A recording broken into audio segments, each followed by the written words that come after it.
Hello everybody, welcome back. So today I'm going to get right into it. In this video, I will be talking about stocks, I will be talking about cryptocurrency, I will be giving you my own personal thoughts about what's happening right now with the entire market collapse, our economy, recession, so on and so forth. It's going to be a great video. No editing, straight through. Before I start, none of this is financial advice. This is purely entertainment and educational purposes only. And I urge you to do your own research. And I also urge you never to listen to anybody on YouTube. Definitely don't listen to anybody on TikTok. And do your own research all the time. Let's start with stocks. Right now is a crazy situation that a lot of people pray for. A lot of people literally say, I wish that the price of stocks go down, and I wish I have an ability to buy something that I didn't earlier buy. I made a video earlier this year, my four must-have stocks, and I still stick to those 4 must-have stocks. I think that everybody should own Palantir. I think everybody should own Tesla. I think everybody should own NVIDIA, and I think everybody should own Unity. I believe in those 4 stocks. All of those 4 stocks are highly aggressive growth stocks, all of them. Now, NVIDIA and Tesla are probably a little bit less growth stocks, followed by Unity, and Palantir, of course, is a massively growth stock. NVIDIA is already super established. Tesla is obviously established, Unity, and then Palantir. I stick by this, and I still think that people should have them.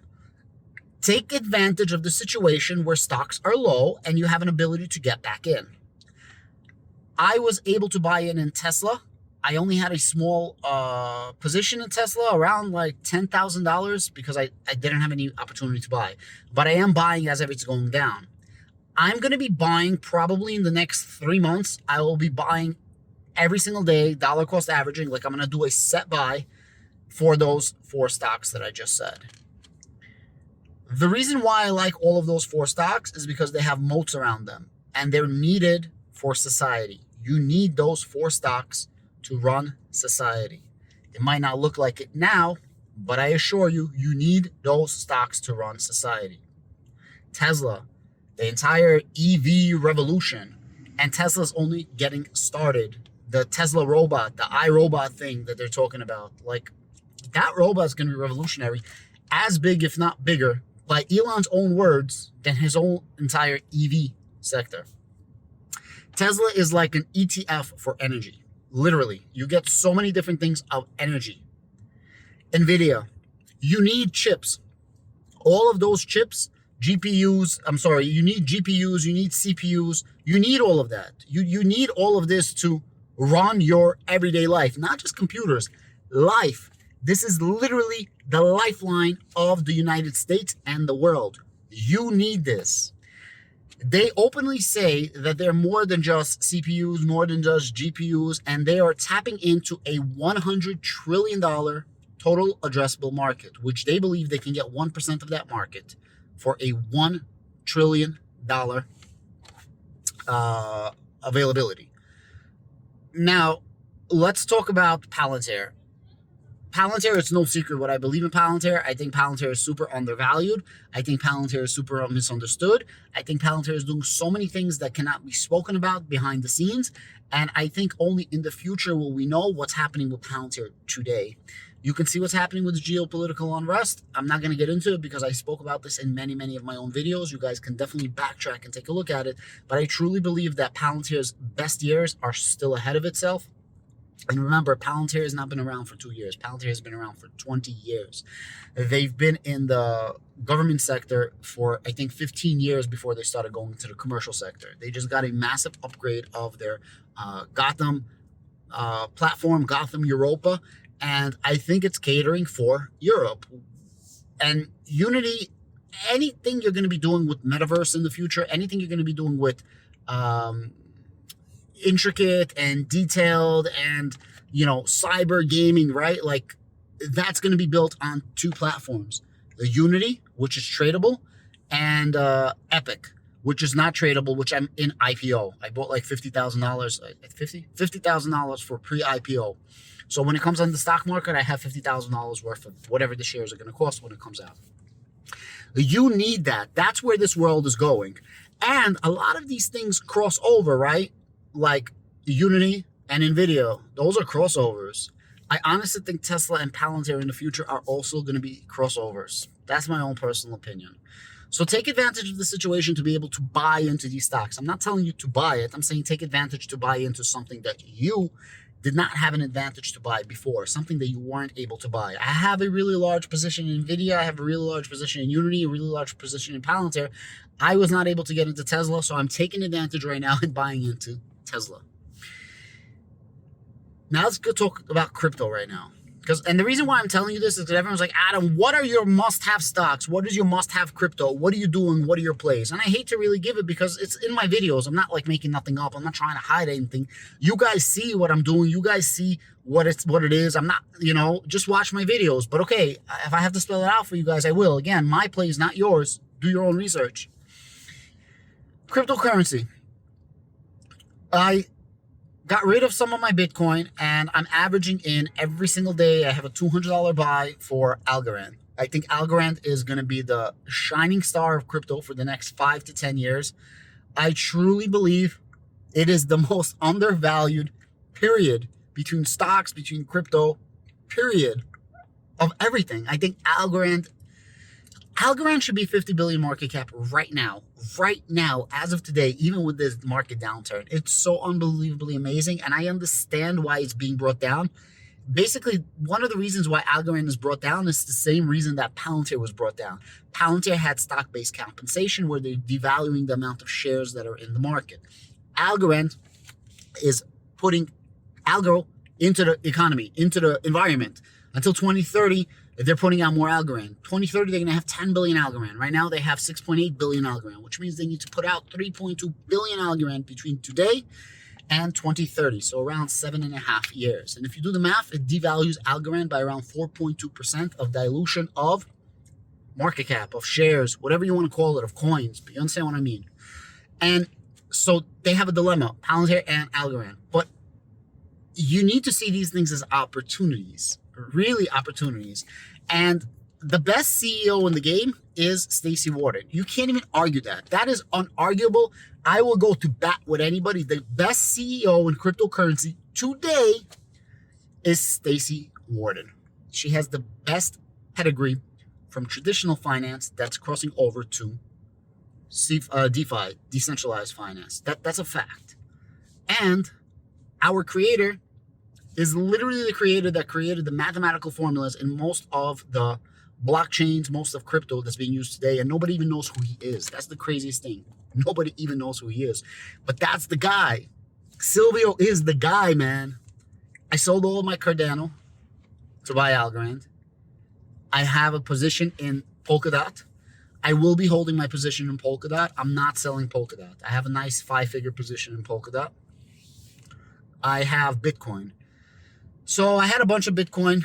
I still have some Bitcoin. But when this downtrend happened, I sold 3.7 Bitcoin. I'm sorry, 3.8, something like this, for 36,000, and I have a buy order for 25,000. If it hits 25,000.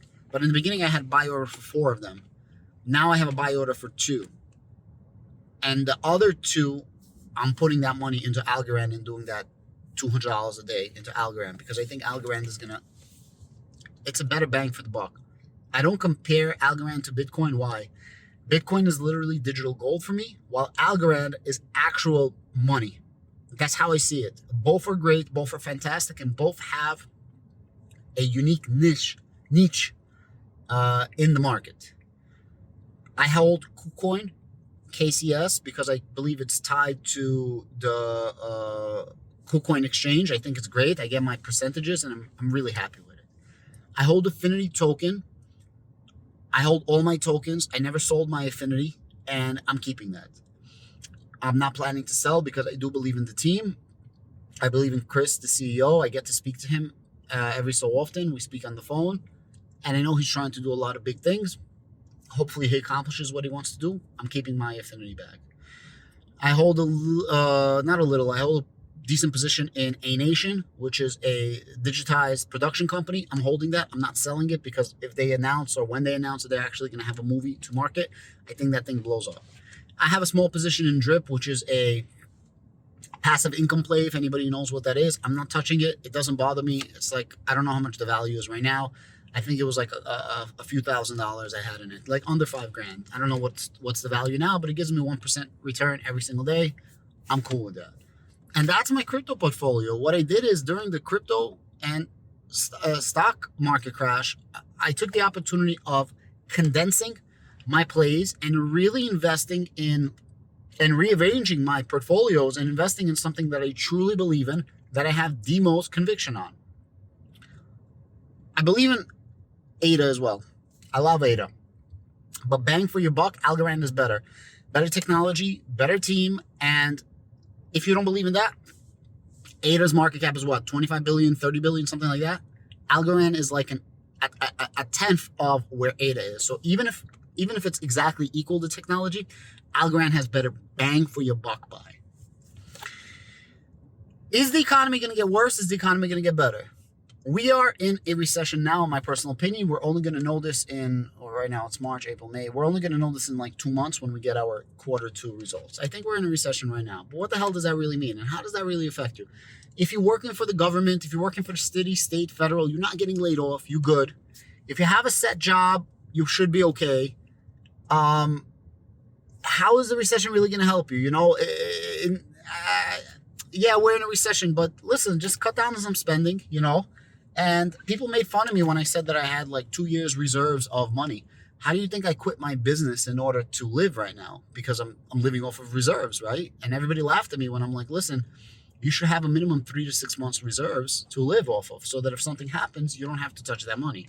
Now, if this thing happens for another year, then it sucks. But, you know, I still have real estate and things like that. But hang in there. That's the point. Hang in there and try to see the good in the bad situation. Try to see the good, the ability, and the opportunities for you to buy into something. Now, full disclaimer, I do believe that we are on the second wing of this recession. I think a recession happens for around 12 months. We are currently going into the 6th month, so in like 5-6 months right now. And I believe that the worst already hit. I'm not saying that we're not going to get worse. That's not what I'm saying. What I'm saying is the worst already hit. S&P went down already 20%. And maybe we get another reduction of 10%, 5 to 10%. NASDAQ is down 30%. Maybe we get another 5 to 10%. And I don't even think 10, maybe 5. It is what it is. So yes, I do believe that we have an inflection point. But if CPI data comes out right now, and the CPI is going down, the inflation rate, and then it's going to go down again and again and again, well, then we're looking a little bit better, right? The Federal Reserve can never raise the interest rates to what it needs to be to curb inflation. I don't care what anybody says. Every percent that they raise the interest rates, that adds $300 billion plus or minus in interest payments that we need to pay on our debt as the United States government. To give you an understanding, our GDP is 24 trillion.